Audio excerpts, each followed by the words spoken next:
देश में corona virus से संक्रमण के मामले तेजी से बढ़ रहे हैं। ये वायरस तेजी से सुरक्षा बलों में भी फैल रहा है। आपदा की स्थिति में राहत की आस एनडीआरएफ के जवान भी कोरोना की चपेट में आ गए हैं। ओडिशा में एनडीआरएफ के 50 जवान कोरोना संक्रमित पाए गए।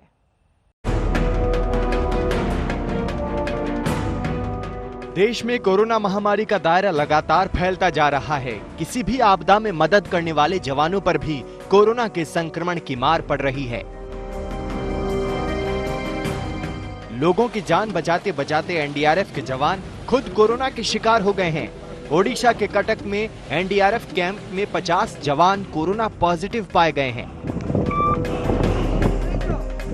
ये सभी उस दल का हिस्सा हैं जो पिछले दिनों पश्चिम बंगाल में तबाही मचाने वाले चक्रवाती तूफान अम्फन के बाद राहत बचाव के लिए गया था।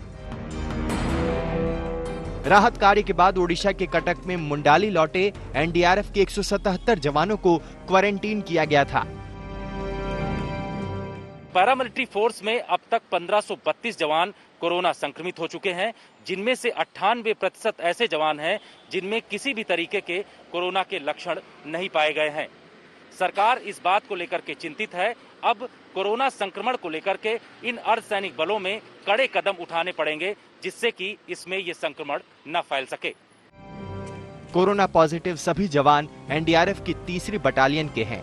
एनडीआरएफ के डीजी सत्य प्रधान ने भी ट्वीट कर इसकी पुष्टि की है। एनडीआरएफ के महानिदेशक सत्यनारायण प्रधान ने ट्वीट किया, पश्चिम बंगाल में आए चक्रवात अम्फन के राहत कार्य और बचाव कार्य से लौटे ओडिशा के 190 एनडीआरएफ जवानों का कोरोना टेस्ट कराया गया, जिसमें से 50 की रिपोर्ट पॉजिटिव आई है। चौंकाने वाली बात यह है कि इन जवानों में कोरोना के लक्षण नहीं है। सभी संक्रमित जवान निगरानी में हैं। दरअसल कुछ दिन पहले बंगाल से कटक लौटे जवानों में से एक में कोरोना के लक्षण दिखाई दिए थे। जब जवान का कोरोना टेस्ट कराया गया तो उसके वायरस से संक्रमित होने की पुष्टि हुई। इसके बाद उन सभी जवानों का कोरोना टेस्ट कराया गया जो राहत कार्य के बाद पश्चिम बंगाल से लौटे थे। इसमें से 49 जवानों की रिपोर्ट पॉजिटिव आई है। इन जवानों में कोरोना संक्रमण का कोई लक्षण नहीं था। बात अगर दूसरे अर्धसैनिक बलों की करें तो उन पर भी कोरोना की तेज मार पड़ी है। अब तक करीब 1,500 अर्धसैनिक जवान कोरोना से संक्रमित हो चुके हैं, जिनमें सीआरपीएफ के 504, बीएसएफ के 535, आईटीबीपी के 213, सीआईएसएफ के 130, एसएसबी के 98 और एनआईए के 2 जवान शामिल हैं। अगर बात पुलिस के जवानों की करें तो उन पर भी कोरोना कहर बनकर टूटा है।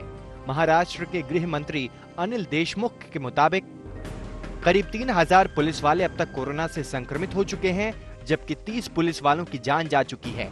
वहीं दिल्ली में अब तक 500 से अधिक पुलिस वाले संक्रमित हुए हैं, जबकि 3 की जान जा चुकी है। तमाम डॉक्टर और विशेषज्ञ पहले ही कह चुके हैं कि आने वाले दिनों में कोरोना का संकट अभी और पीक पर जाएगा और ऐसे में इसके संक्रमण का खतरा बढ़ना तय है। जितेंद्र बहादुर सिंह, दिल्ली, आज तक।